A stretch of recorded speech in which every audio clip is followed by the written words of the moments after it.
Well, hello, everybody. Welcome back to the lineup. My name is Lily Dute. I'm on the publicity team over here at Soho Press. And I'm so pleased to welcome you to our very first event of the year, which happens to be a very special preview event of Mystery to Me and Soho Crimes, the lineup. I've got a few housekeeping things to chat about here first, and I'm going to introduce the authors that we are with today. This series is focused on highlighting Soho crime authors and giving them a digital platform to talk about their work alongside other Soho crime authors. So our next event will be this month. It'll be on February 19th at 12 p.m. Central, 1 p.m. Eastern Time. And it's about building a crime series featuring S.J. Roseanne, John Shen-Yen Ni, and Leonie Swan. And you can register now for that event by visiting sohocrimelineup.com. It's always free to register, and we've been doing some good, fun little giveaways at the end of these events recently, so you don't want to miss out on that. For tonight's event, though, we are celebrating the latest installment of Marcie Rendon's Cash Blackbear series, Broken Fields, which comes out on March 4th. But you can pre-order the book tonight. We have a very special little green button that will appear here. Yes, we'll have a button that'll appear here at the bottom that will allow you to pre-order that book. And Marcie has very graciously signed some bookplates for us. So those will come with your copy if you make that purchase tonight. And at the end of the event, we are giving away 3 gift cards to Mystery to Me bookstore. So make sure that you stick around because just by virtue of signing up, you are entered to win some of our door prizes and you will get to support our really wonderful partners in this series. One more housekeeping thing from me. Throughout the course of the event, if you have any questions for Marcie or Ramona for that matter, on the right side of your screen, there is a little chat bubble and it has a question mark in the middle of it. You can drop a question in there and we will get to them near the end of the event. And thank you so much for being here. I'm very excited to introduce you to our moderator for this evening, if you don't know her already, Ramona Emerson. Ramona is a writer and filmmaker originally from Soho, New Mexico. Her debut novel, Shutter, was longlisted for the National Book Award and the Bram Stoker Award, nominated for the Edgar for Best First Novel, a finalist for the PEN America Open Book Award, the PEN Hemingway Award, and the Cavity, Barry, and Anthony Awards for Best First Novel, and winner of the Lefty Award for Best First Novel. She has a bachelor's in media arts from the University of New Mexico and an MFA in creative writing from the Institute of American Indian Arts. She resides in Albuquerque, New Mexico, where she and her husband, the producer Kelly Byers, run their production company, Real Indian Pictures. Thank you, Ramona, for being here with us tonight. Marcie, thank you. Congratulations. Take it away. Thank you, Lily. I am so honored and excited to be here to help Marcie launch her newest edition of the Cash Blackbear series, Broken Fields. And so I'm super excited. I will say, let me go ahead and get Marcie's bio down. So if you all don't know who Marcie is, I'm going to give you a little insight. Marcie is an enrolled member of the White Earth Nation. She's a Pinckley Prize-winning author, playwright, poet, freelance writer, and also an activist. And Rendon was awarded the McKnight Distinguished Artist Award for 2020, and she is a speaker on Native issues, leadership, and writing. Her second novel in the Cash Blackbear mystery series, Girl Gone Missing, was nominated for the Sue Grafton Memorial Award, and Rendon was recognized as a 50 over 50 changemaker by Minneapolis AARP and Poland in 2018. So she lives in Minneapolis and continues to blow me away with the Cash Blackbear series, in addition to also doing another novel that was just released last year, as well as a children's book. So welcome, Marcie. You are so gangster. I cannot believe how much literary work you put out into the stratosphere this year and last year. I am just super impressed. So I bow to your prowess. So thank you so much. And my very first question that I've always wanted to ask you, and I just never have, was Okay. where did Cash Blackbear come from? I want to know all the deets. Like, we always say we write what we know. And I mean, is she based on somebody that you know? Is she based on some of your own lived experiences? What I really want to know, Marcie, is are you a pool shark? I have been known to win at pool. It's been a long time. The last league that I was on was right before COVID. And I haven't gotten on a league since then, partly because with the books taking off, there's just so much travel that I'm not here enough to every Wednesday night to go shoot pool, which you have to do if you're on a league. You have to commit to showing up. But Cash Blackbear, I had been writing crime. Like I was trying to write crime because that's what I like to read. And I wrote 3 books and I knew they were bad. Like they're bad. I know they're bad. Like they were terrible books. And so I thought, okay, I don't know how to write. Apparently I'm failing at this. So I tried to write a women, like a chick flick book or something like that about a girl that goes to Nashville to break into the music industry. And I know nothing about that.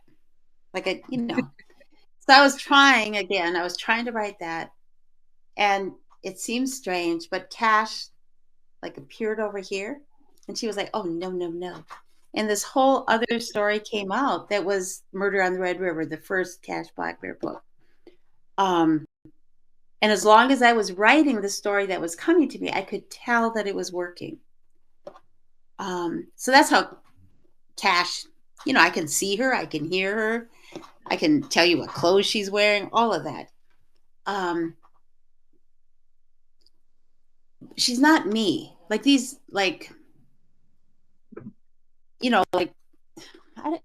isn't me. I'm writing fiction. I'm making stuff up. But I think that Cash is a combination of all of the Native women that I've ever known in a certain kind of way. There's this, she has deep-seated trauma, but somehow she's risen above that. She's taken charge of her life, or as much as she can. And she's like fighting to see that things go right in the world for herself and for the whatever's happened, whatever crime has happened. And I've had so many Native women say to me, you wrote my story. And so it's not like one person that I've said, oh, I think it's just all of the women that I've ever known. And if you look at our communities, it's the women that are the leaders. They're the ones that take charge. They're the ones that step up and handle stuff. Yeah. So yeah, that's where Cash came from. Well, I also think in some ways that Cash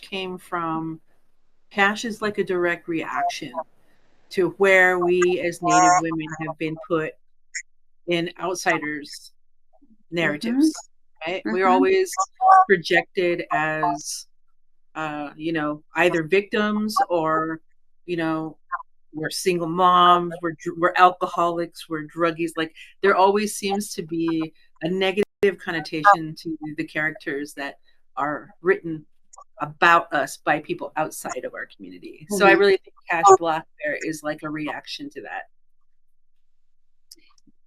That kind of ism, like rebelling against that ism, I think that a lot of people have put us in. Or the Pocahontas, the Disney trope. I guess trope is a word that I'm learning. Yeah. Instead of that, like that trope existence, because I think one of the things that I really enjoy about Cash is the fact that she is not ruled by men in any sense of the imagination. Even her boss, quote unquote, really isn't her boss. Like, she works for him, but he holds no authority over her. In addition to Right. that, the men that she's involved with, like romantically, are at her disposal. She is not dependent on their love or their acceptance, or to they don't she doesn't need a man to feel whole. She's fine all by herself. And the fact that these men come in and out of her life is just like, oh wow, for Cash, you know what I mean? She's just kind of like, well, she could take it or leave it. And I think that's something that for me strikes me as super powerful and enjoyable. And I love stories that do that with women. Right. I mean, they're set in 1970, all of the Yeah. books, and Fields included.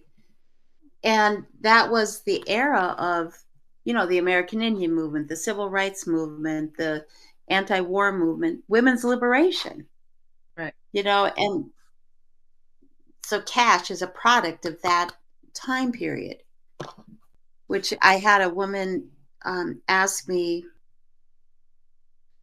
about Cash being sexual, and shouldn't there be something in there about, safe sex and the message that Cash is giving to young women. And I said, this is like women's liberation, and birth control didn't even come into existence until 1969. There's no way that anybody on a reservation in northern Minnesota knew about this new birth control. But I have thought,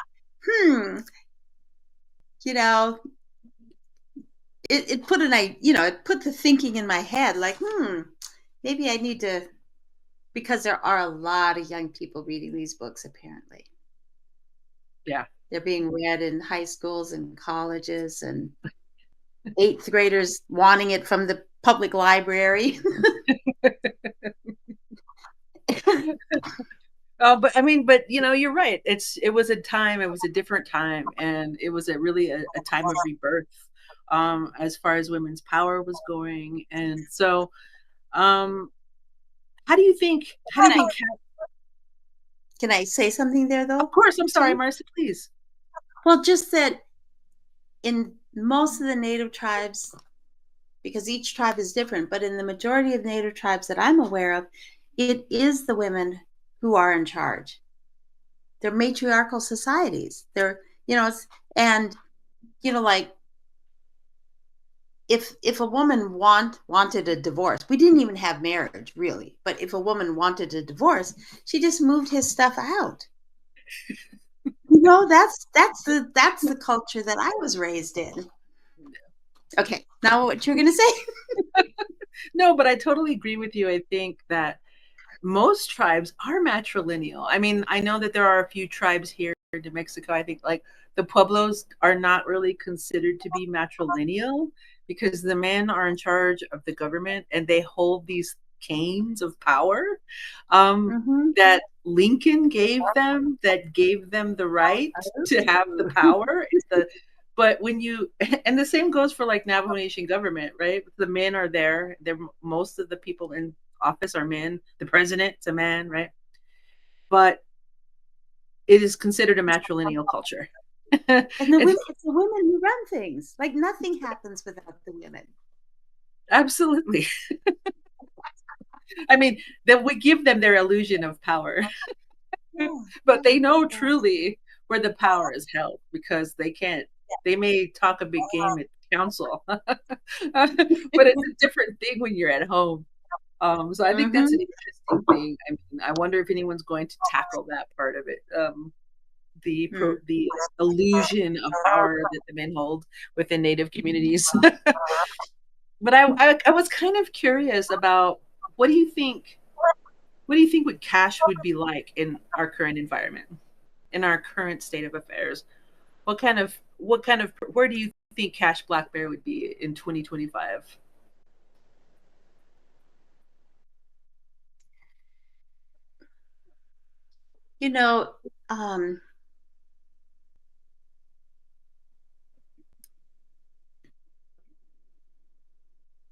think it's the same. In lots of ways, there are still Native women taking charge. The whole MMIW issue, missing and murdered Indian women. It's the women who in Canada sounded the battle cry and said, our women are going missing. We're going to do something about this. It's the women down here. It's the state representatives, at least in this part of the country, that have gotten legislation passed. So they're still, stepping up. I do. Yeah. Yeah, I agree with you. I mean, just pretty much around, even here as well. I mean, we have a lot of women. There's are like 2 or 3 women within our council that are always the ones that have to speak up for women because the men don't do it. And so, yeah, I mean, I could envision Cash Blackbear as somebody on council, or I could see Cash Blackbear, being our age and older and being a leader in her community. The one who would have started the missing and murdered Indigenous woman at her res, right? She would have been that woman. She would have been at Standing Rock. Right. Yeah. That's what's so incredible to me about Cash. And I also am curious about this idea of her vision, her this power that she has of being able to see beyond reality, being able to feel and use her intuition to solve crime. And I was curious to you about what were your thoughts about that. I also have a character that kind of skirts the paranormal, has visions, has these special powers. And I think the way my character looks at it and the way Cash Blackbear looks at it are completely 2 different things. And I'm so glad that Cash has a good experience. Well, it's also better. It's better. Right. If people read your book, then read mine, or vice versa, like people assume that all Native people are the same. And there's different cultures between your people and my people. So like the way that I was raised is that within Ojibwe culture, you pay attention to your dreams. We talk about them every morning.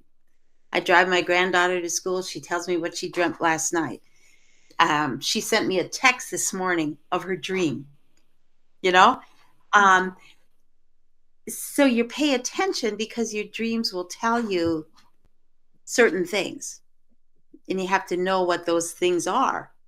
And then, like, we're taught that you're always surrounded by spirit helpers, that they're just here, and you have to acknowledge them. They're not something to be afraid of. The little people, when you're trying to leave your house, will hide your keys. They will, take your food from your table and put it in another room so you can't have, it's not there to eat. So that's just part of our culture. At the end of the 1800s, beginning of 1900s, Frances Densmore, she was a musicologist, ethnomusicologist, and she was given money by the Smithsonian to travel around the United States and record Native songs because we were all going to be dead. And she was up at White Earth at my reservation. And one of the things she wrote about us is she said, all Ojibwe people are schizophrenic because they see and hear things that nobody else does. What an indictment against a whole tribe. Because she was afraid of it and she didn't understand it, which is different from your tribe. I mean, I had a Navajo woman come into my house and some stuff happened. She's never come back.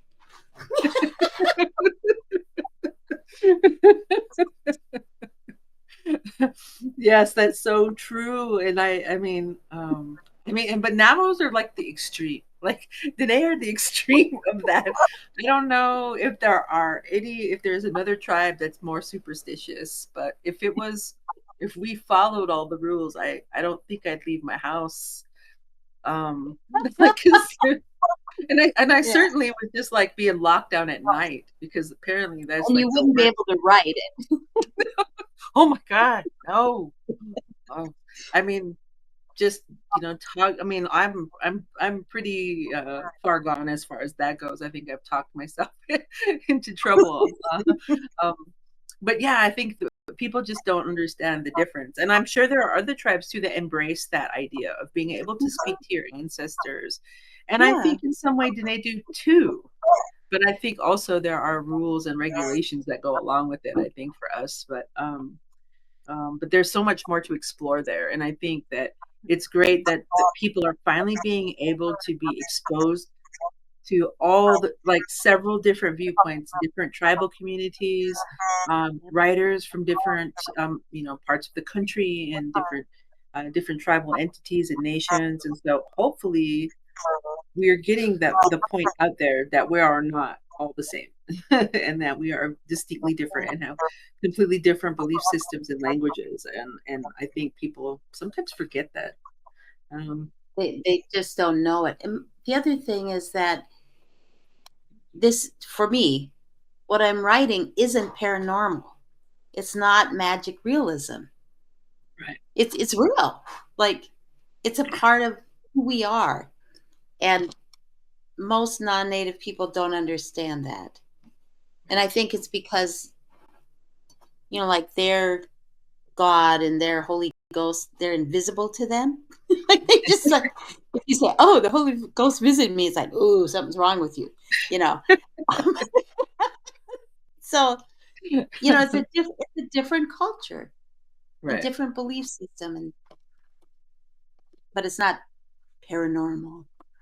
True, and I think also the idea of paranormal. I mean, I feel like um, for me, like just the truth and the reality of the world that we live in is far scarier than any like paranormal experience or having visions, any of that. I think that's a really interesting space that both Rita and Cash occupy is this area of, in between, like the danger and the safety and what goes along with it in our own belief systems. So it's interesting that they're able, I mean, I think it's really impactful that they're able to stand their ground and be who they are in that space. And I'm hoping that other female writers can see that power that these Native women have and kind of inject that into the stories they're starting to tell too. Right. Me too. Me too. Yeah. I also wanted to talk to you a little bit about this idea of environment and nature and land and home, and especially in the Cash Blackbear series. I find that there is so much direct um, reference to Cash's connection to the land and Cash's not only her knowledge of the land because she works as a farmhand and she's so strong. She understands things about how the fields are changing and what season is coming up. I mean, she is really a broker of the land, right? And so but also there is so much reference to just like the Cash's timeline is referenced in the way the seasons pass, the way time passes, the way the light passes. And so I found so much connection to Cash and land. And do you think that's something that you find particular to Cash? Because I remember when I read your last book, your character there wasn't so much a part of that. It was more about a search for this woman, but Cash seems to have so much more of a connection to the land. I think, and this is like when you're writing when you're writing anything and you have a backstory for your character. And so Cash's backstory is that she was raised in foster care and it was traumatic. And the place of comfort, the place where she could connect, where it was safe, was on the land. Her connection to the river, her connection to the trees that are there, the change of seasons. And so that's the land for Cash has become a character in her life that she can count on. And, I think that, well, even today, when people say, well, where are you from? I'm from White Earth. This is my home. It's up there in that lake country with the trees right next to the valley. There's a connection to the earth that brought us here or whatever, and I don't know that non-native people necessarily, maybe rural people more than anybody else, can feel that connection that native people have, because they work the land, they work with them, and it sustains them, in the same way that the earth has sustained us, from centuries back. Yeah, so I don't know how to. It's interesting, isn't it? Like, yeah, Cash is in the Red River Valley. She's at White Earth. She's at Red Lake. She's driving all over. She's there. The land is there. And yeah, the most recent book, I mean, they're in a particular place, but you're right. It is a different. Yeah, it was a different vibe. And Yeah. But it's a harder kind of like, it's a harsher vibe, I think, in Cash's world. But I think that's partially informed by her trauma, which is something that the other character didn't have a lot of. Not like Cash. Right. So so she really has taken on this idea of survival, and I learned a lot about farming. I just reading this, I don't know anything about it, but I know all about the lingo, and I'm like, wow, okay. I had to look at some of this stuff so I could visualize like what you were talking about, like what kind of like a cedar, like what? I don't understand that. I mean, out here we farm with a stick.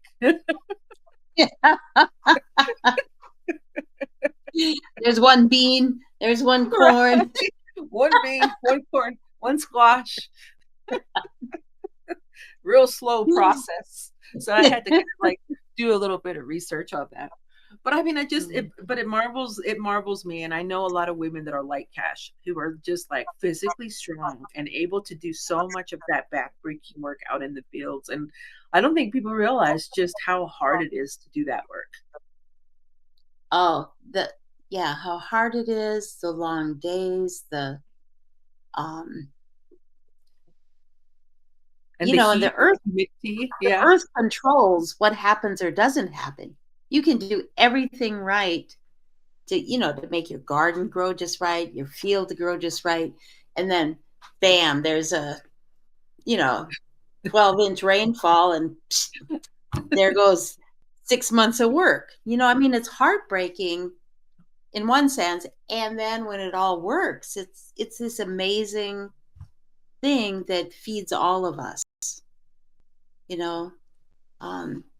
The Red River Valley has been known as the breadbasket of the world because of all the potatoes and wheat and just the richness of that farm valley and all of the food that comes out of there historically. Yeah, I want to come see it, because when I come to Minnesota, I only see Minneapolis.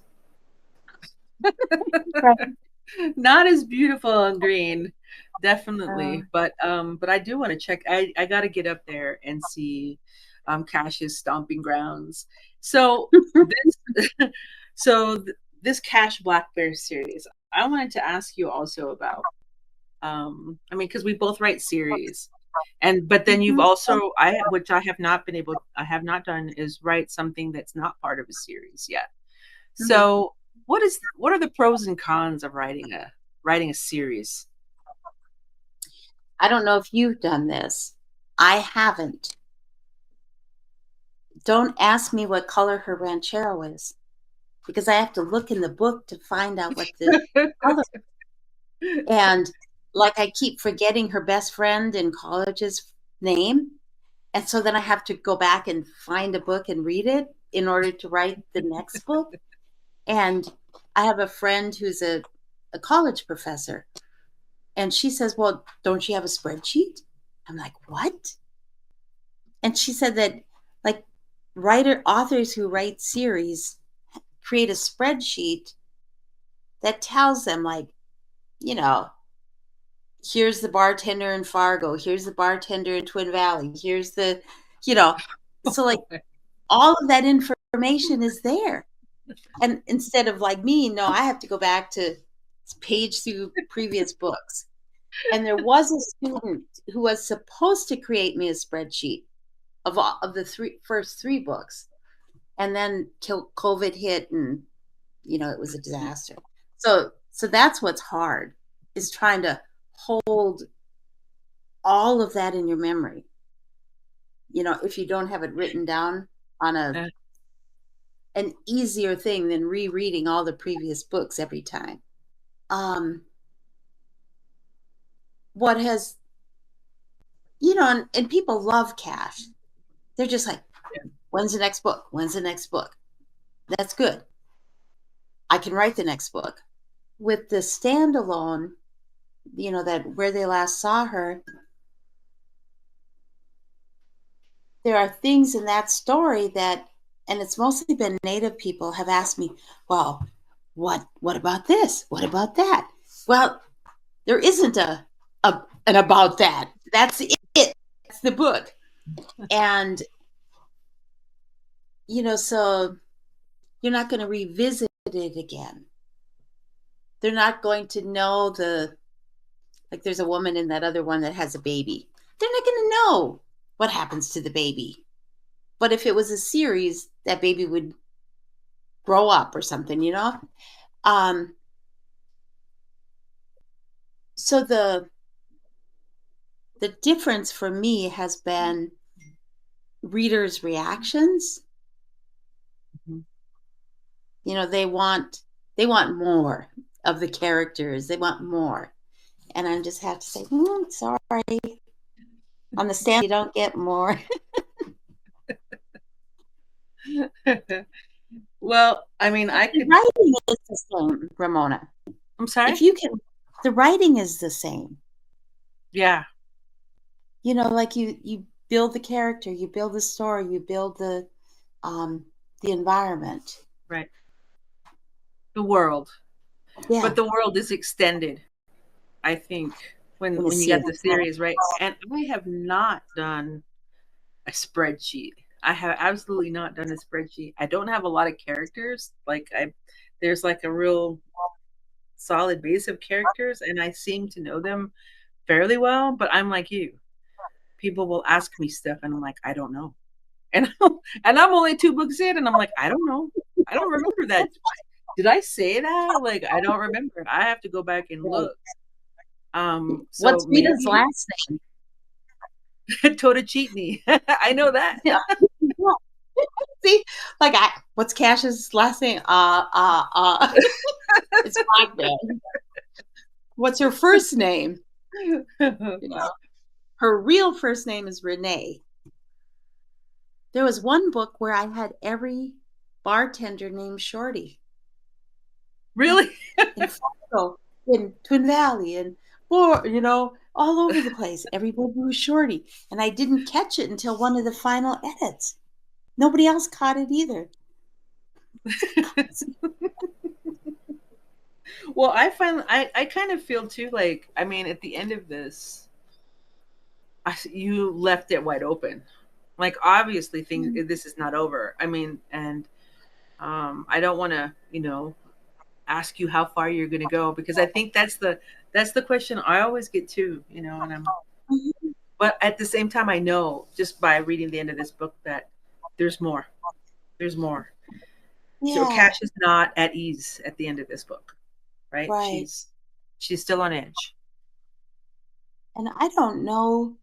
That's the other thing, is that until I start writing, I can know what the crime is, and I know that Cash is going to help solve it. But I don't know the story either, because I don't outline in the way that many authors do. Do you outline? You do, don't you?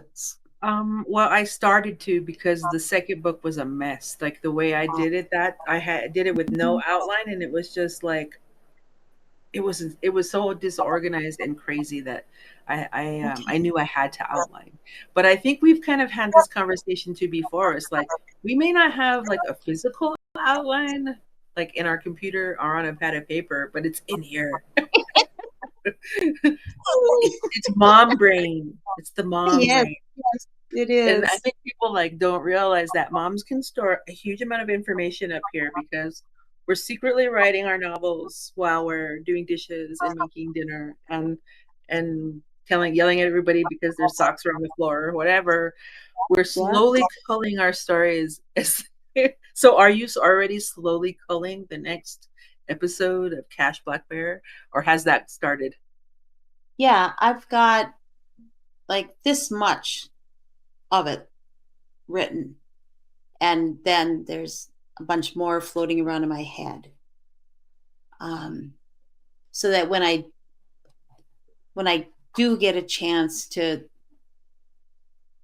what is useful for me is to get a chunk of time where I can just, it's like downloading, Yeah. you know. I have to get this out. If I can get a chunk of time to download, then it'll go much, then the rest sort of happens. Yeah. Yeah. But there will be book 5. Okay. And are you are you going to move into another series, perhaps not Cash, but perhaps another character, or are you going to continue to like maybe write a Cash here and there, but then maybe write one off, so whatever you want? So I will keep writing Cash as long as I keep getting a Cash story to write. I could just keep going. I mean, the other thing that kind of stumps me is like she's up in a particular place of the world. Yeah. Like how many dead bodies can show up in that spot? You know?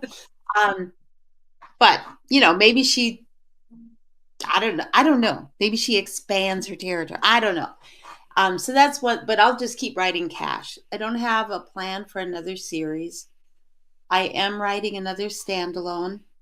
Oh, good. That Okay. is not the same characters that are in the Where They Last Saw Her. It's a same reservation, made up reservation, but different characters, different story. So it's not a series. And I think that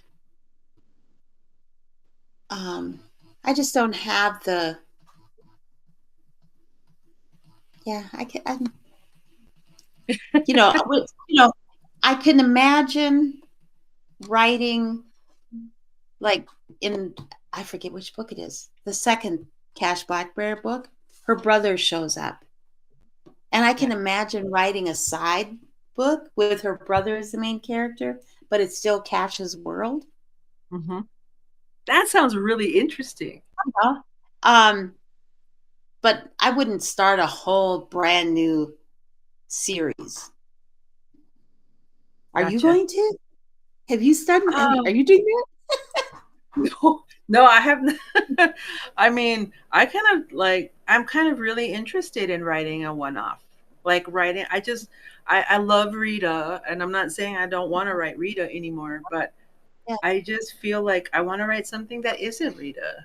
And I want to write, Mhm. I mean, I want to move a little bit more towards a horror maybe in a book, Okay. something a little bit more Yeah. sinister or scary. And, um, but I don't want to abandon Rita. And even though I have said that I don't want to write more than 3 books, like I was like, trilogy.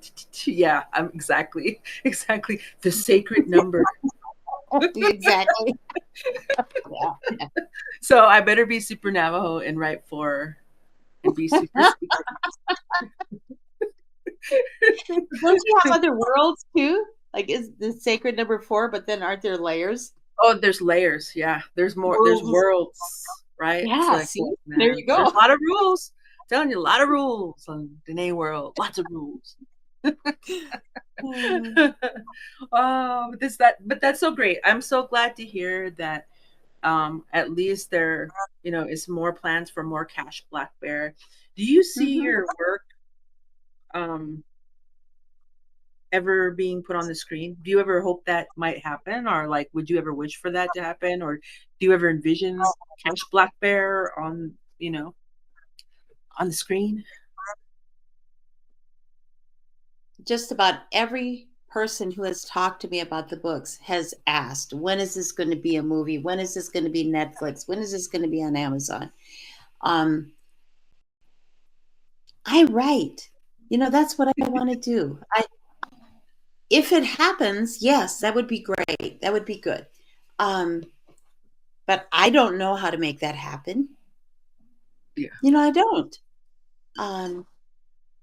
So it sort of feels like magic. Like the book has to get to the right person who will say, "Oh yes, let's do this," and that hasn't happened yet. Well, I think it's going to happen, and you're absolutely right about that. It's like there's one person that's going to connect with it in a way that it needs to be connected with, and that's how it happens. And that's strange, but that really is how the film world kind of works. But that, I mean, you've been in the art world, and it's like it just has to fall into the right hands, and sometimes it's just a magical meeting of just happening to meet the right person at the right time that does the work. Yeah. And what about yours? Is yours good? I hope so. We'll find out. It's been optioned, but I've been working in the film industry a long time, and so I don't try to get excited about it. Okay. Because over my lifetime of being in the film industry, I've gotten super excited about projects before or prospects of how it's going to happen. And then when it falls through, I am so devastated that, I'm so devastated by the fact that it didn't happen, that now that I'm 30 years in, I'm kind of like, well, I'm hopeful. I know I'm hopeful. We'll see what happens, because I don't want to get too excited, but that's just how the world works. Well, I'm hoping for the best, but we'll see. And I know that you have a non-novel movie, children's book project going on, that you're working on an opera, possibly.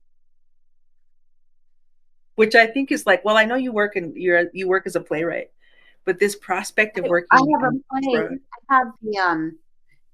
I have a play about Say Their Names, about missing and murdered Indian women. And next week on the 13th, Mingijek Theater Company here from the Twin Cities is going to produce that at the Heart Health Conference up at White Earth. And then so that's on Thursday. And then on Saturday, my children's book, Stitches of Tradition, will be part of the White Earth Health Day. And so they'll have the book, I'll read the book, and then they're bringing in people to help people make ribbon skirts, because that's what the book is about. Right. So that's, yeah. And I have another play, Sweet Revenge, which is about this female serial killer of ice cream truck drivers. What? And we've had a couple stage readings of it. And in 2026, I'm talking with a theater that will produce it here in the Twin Cities. So that's exciting for me. I have worked my butt off on that script, and for 20 years, and nothing, it wasn't right. And finally I got where I thought, oh, it's right. And so we've had 2 readings, and now they're going to do it. So that's cool. And then this weekend, this Saturday, here at McAllister College, I have a 10-minute play about why did God create lice. That's part of a native, I think there's 4 plays, 10-minute plays that are going to have staged readings at McAllister College. Wow. So that's, I write anything, Ramona. I'll write anything. Anything. That is, and I'm working on romance. Right. The romance, right? That'll be another 20-year project. Because I mean, we should really, I think we should plant the seed out in the world that says somebody out there needs to at least put an anthology of short stories together of all these Native women writing romance short stories. I think they would fly off the shelves. So would Soho let you edit that? Hey, right? Soho. Soho online? Might have to do the old romance novel with the Native ladies. Oh my God, it would be epic. And you know, I have some people here who have talked to me for many moons about writing romance novels, and I think we could get a good group of women together, and it would be super hot, lusty, and hilarious all at once. That's right. That's right. It's a very good idea. It's a good thing they put us together, Ramona. I'm telling you, we're going to hatch something delicious. We are going to hatch something delicious. And that could be a series that could be a Netflix series, like one short story. Ooh. Right? You know? Oh, this is good. It might not be able to air on a family night. Like I don't even know the difference between it'd be a late night type of thing. Yeah. After 10. The story. All these people who came to listen to a serious conversation about literature. But this is very serious. This is very serious, guys. So everybody, here's Broken Fields, right here. And see, look, I have notes. I've been taking notes. You will too. What are your notes? Well, I had a lot of stuff marked off that I really that really hit me. And I think she talks a lot about people getting away with murder and different, like how the justice system works differently for us as for the rest of the world. And then also talking a lot, I really like Jonesy. And so I felt like a connection to the fact that you had this older woman character that was kind of like a little searchlight out there for Cash. Somebody that she could always come home to. Like that was home for her, right? I mean, Jonesy, because that's, the closest thing that she has to home. Yeah. So I marked a lot of Jonesy pages because every time she came to me, and sometimes she would come to Cash, like not in the physical, you know? And I thought that was something that was super magical, or, you know, that was so different about these Cash Blackbear stories and about her connection. Yeah. Do you have a woman in your community that you had that connection with, or that you were pulling that from? Again, no particular person. You know, the experience of having somebody appear just happens. You know? I mean, that's not strange.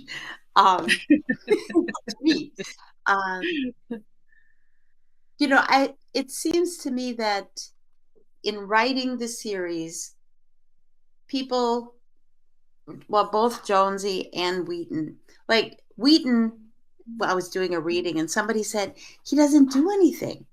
He's never solved a crime. Like, I thought, oh, you're right. You know, but he's a totally benign presence. Right. And she needs that. Cash needs that. And then she also needs someone who can give her direction. You know, and I think Jonesy does that. Gives her a safe place to land and can give her direction. You know. And I think both right. And they both feed her. Yeah. Not only are they giving her like spiritual nourishment, but they're also physically feeding her, because Cash, along with Rita, I think this is like maybe a Native women thing. Like they don't eat. Right. We forget. Like we're so busy and we're all caught up in whatever it is that we're doing that we forget to eat. And then we find ourselves weak and tired and starting to get sick. And then people are like, "Oh, have you eaten?" And most of the time you haven't. And it's Right. people like Jonesy and people like Wheaton who are those people. Like every time she sees Wheaton, he's like, roast beef sandwich, blueberry pie. Yep. But you're And absolutely yeah, for Rita, it's like Mrs. Santana is next door, like constantly asking her, did you sleep? Mhm. Did you eat? Are you okay? And I think Yeah. that, yeah, and I think all Native women have that person in their lives, whether it's their mother, their grandmother, or their aunts, their Mhm. cousins. They always have, even if they are detached, like in the case of Cash, being a foster child and having to have such a hard upbringing, I think like she wouldn't survive without having some kind of community, um, Right. Right. there to help her. In your book, Exposure, like they actually went and got her. Yeah, Rita's people. They went and got her and said, "No, we'll take care of you." Yeah. right. I mean, I So think really they're so tough and so strong that they don't even realize when they're having a hard time, right. Right. Yeah. you know. And I have to say that I really just grew to hate that woman. Like you do a really good job writing your bad characters, the evil. Because I Somebody had else said that. I said,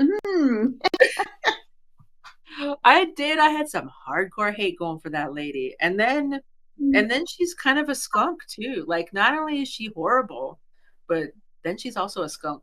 I'm sorry. That speaks ill of skunks. Um,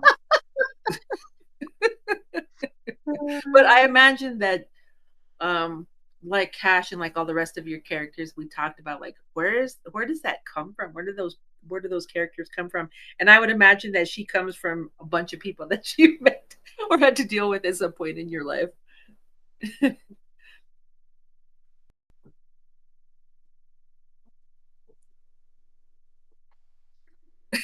I don't know. I don't know. Uh, I think it's not just people. It's the society that invisibilizes Native people, um, treats us as if we don't exist, that our existence is not worth anything. Um, in lots of ways, so like in the previous book, yeah, Sinister Graves, there was the minister, Right. and I never knew a minister like that, but the oppression of Christianity through the boarding schools and all of that stuff that came into that character. Yeah. And I feel the same with the woman in Broken Fields, where it's just a total disregard for um, like your humanness. Right. And it's not even just Native people. It's anybody in her world. Right. It's all about her.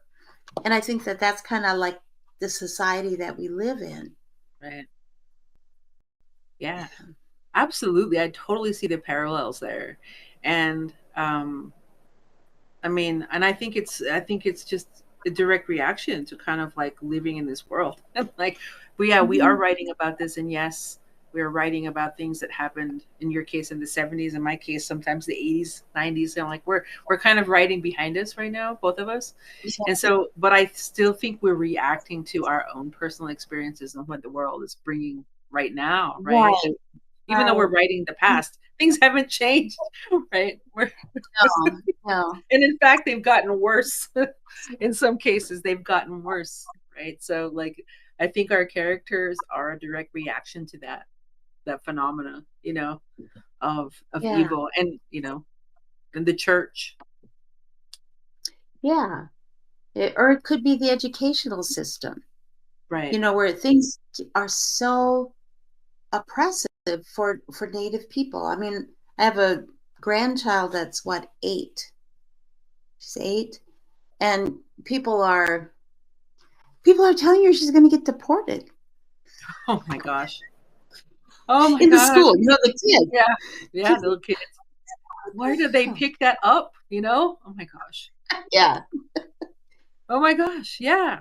And so, yeah, I mean, I think a lot of people ask that question of me, and I'm sure of you as well, about, where do you get that? Like, where does it end? Like, what inspires you to bring those kind of issues in? And I think people forget that we've had a long kind of hardcore relationship with the church, of all churches. And so people are kind of shocked when we write our characters have these perceived perspectives about the church or about the government or about all of these things, and they're like, oh my God, like clutching pearls and stuff. But we know, I think, um, how our characters exist and react in that world.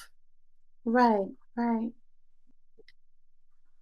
And it's okay to talk about it. Hi, It might be fiction, but is it? We're so controversial, Lily. I love it. I've been smiling this whole time. My cheeks are hurting. Thank you guys. This has just been really wonderful. We do have some questions. So I just wanted not to interrupt you, but to come in and bring these questions into the conversation before we end here. So if there are any other questions here for Marcie or for Ramona, do drop them here in the little chat.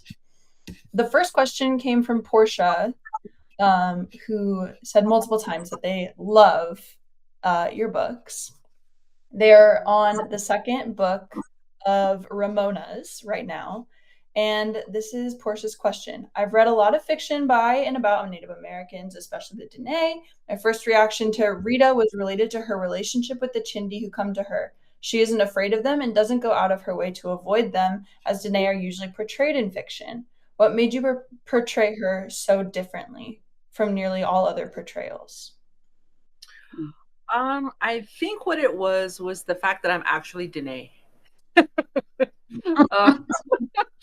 Because like up until this point, there have been no other Dene people who talk about this issue and about the idea of ghosts and how Dene women deal with death and the whole idea of death in our lives and how spiritually it affects us. Because we don't talk about that stuff. The fact that Rita is talking about it right now is a new thing. I mean, we don't talk about that stuff. It's not something that we regularly do. So any books that have come out about that or about that particular topic in particular are from people who do not come from our communities. And so I felt like it was okay because this is Rita's world, and despite the fact that we're talking about this idea of ghosts or evil in relation to death and ghosts and speaking to the dead, that I'm more concerned with what happens in the real world, the real life dangers that we face every day as Native women. And I'm not so concerned about the superstition and all of the kind of like the stereotypical models that we have out there in the world about Dene women and how Dene people believe about the afterlife and about death in general. And so I find a lot of the portrayals that are out there now are just fake, and they're not real, and they're outside of the purview of what we really believe and exist in and deal with on a daily basis. So I think that's why I think Rita is different, because it's real. She deals with real death. She investigates real death, and she sees it on a daily basis. And this is something that a lot of Native people deal with as police officers, nurses, EMTs, doctors, everything you can imagine. And how do they deal with it? We live contemporary lives. We're not stuck in superstition and in like some fictional mode that an outsider has fixed for us. So I just kind of feel like this is her way of like just telling it the way it really is. Yeah. So she's good though. I mean, Rita can handle it. She can. She can. Portia, thank you for your question.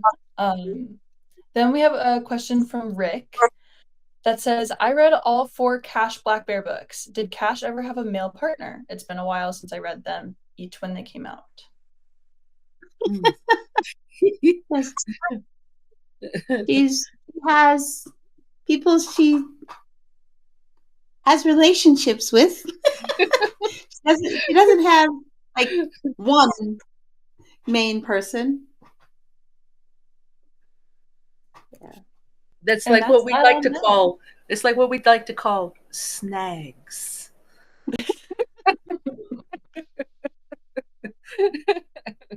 And she's busy, man. She's busy. There's no time for that. Yeah, and she sure, like lots of people have said in one of the earlier books, she's with this guy named Longbraids, and people say, "Oh, I hope she marries." Like she's not going to get married. I can tell you that. She's not going to get married. She might, yeah. And Longbraids might end up dead or in prison because she is not getting married. Oh, she'd go. I think Cash would go crazy if she got married. Yeah. She would go nuts. So Yeah. I Cash don't know if Blackbear that won't answers my be. question or not, but go ahead, Lily. Oh, I was gonna say she won't be in the romance anthology, but But she might. but maybe she Or will be. maybe she does. Never know. That Cash, you never know. True. That's true. I think did I miss anything? Oh, Rick follow-up says it seemed like she had a woman partner. I didn't remember that. She didn't. No. But she didn't. But like I know in this there was two different dudes that had interest in Cash. And that one guy who was married already. And right. Yeah. So I mean I think that just like Cash is just she's been free too long. And I just don't ever see her settling down. Poor Cash. Or maybe not poor Cash. Cash is like, yes. Yeah. Yes, don't even have to worry about that. I can plow fields and solve murders and drag injured dudes into my ranchero. And I mean, she's tough. She's tough. She's tough. And yeah. she's got a lot on her plate. Yeah. She's busy. You gave that to her, Marcie, because you also are like juggling a million, like spinning plates like crazy. It's normal. It's normal. That's right. It's just every day of the week for Marcie. Yeah. Yeah. Well, this has been wonderful. Do either of you have any like parting words before we announce the winners of our gift cards? Everybody get out and read this book right now. Yes. Pre-order it now. Just wonderful. If you didn't know Marcie before, now you know that she's a complete sweetheart. We're so lucky to have her. Ramona, thank you so much for moderating. It was my honor. Thank you, Marcie. Yeah, we always have a good time. Oh, we do. Ramona and I would be together. A hell of a way to start the year. Yay. We are going to announce the winners of the gift cards. Okay. First gift card for $25 to Mystery to Me is Rick Kitchen. Congratulations. Elizabeth will email you the details. So keep an eye on your inbox with the email that you subscribe to this with. Our second winner for a $50 gift card to Mystery to Me is Amy Fortier. Again, we'll email you. And our first prize winner for a $75 gift card to Mystery to Me, which is plenty of books, is Michelle Myers. So thank you, everybody, so much for tuning in. Marcie, Ramona, again, you are both so busy. So thank you so much for spending the time with us this evening. It's always a pleasure. And we will hopefully see y'all at the next one. Everybody have a wonderful evening. Stay safe. And thank you so much. All right. Thank you all.